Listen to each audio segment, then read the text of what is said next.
Hey there. You know that feeling when you're carrying something for way too long? It could be a grudge, a mistake you made, or just some old anger. Well, today, we're going to dive into a timeless Zen story that has this incredible lesson about those exact burdens, and, more importantly, how we can finally learn to put them down.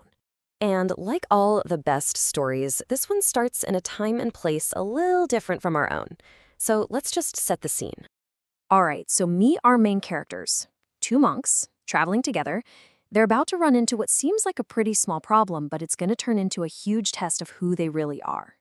Picture it, a serious downpour, the kind that turns a dirt road into a total river of mud. The two monks are just waiting it out under a little shelter, watching the rain. It's actually a pretty calm, peaceful moment, but that's all about to change. Because then, someone new enters the picture. A young woman wearing this beautiful silk kimono is completely stuck. She can't cross the muddy road without ruining her clothes, so she asks them for help. And this simple request, it's about to become a huge deal. Okay, so this is the pivot point. This is where everything turns. The way each monk responds to her is going to tell us everything we need to know about what's going on inside their heads. And wow, their answers could not be more different. The first monk, he sticks to the absolute letter of their rules. He says, nope, sorry, we're forbidden from touching women. But the second monk, he just sees a person who needs help. Without a second thought, he smiles, picks her up, and carries her right across the mud. So the woman is safe on the other side. And you'd think that's the end of it, right? But for one of our monks, this whole thing is far from over. As they keep walking, this heavy, awkward silence just hangs in the air. For the rest of the day, for hours, that first monk is just fuming.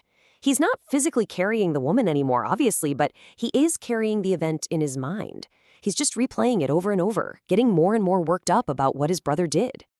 And finally, he just can't take it anymore. He explodes. He turns to his friend and just lets him have it, accusing him of betraying their sacred vows, their entire religion. All that anger he's been carrying just comes pouring out.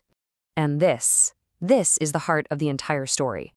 The second monk, who's been walking along peacefully this whole time, just turns to him. And his response is so simple, but man, is it profound. I put the girl down hours ago, brother. Why are you still carrying her? And boom, there it is. That one question just perfectly sums up the whole lesson. See, the second monk did a kind thing and immediately moved on.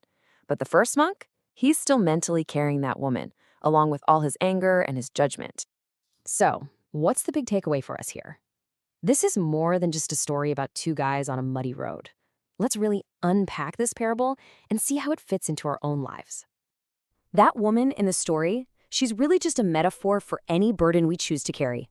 The first monk's anger is a textbook case of resentment, right? He's replaying a past event, obsessing over it, and just refusing to let it go, long after the moment is gone. And here's the thing, holding on to this stuff has real consequences.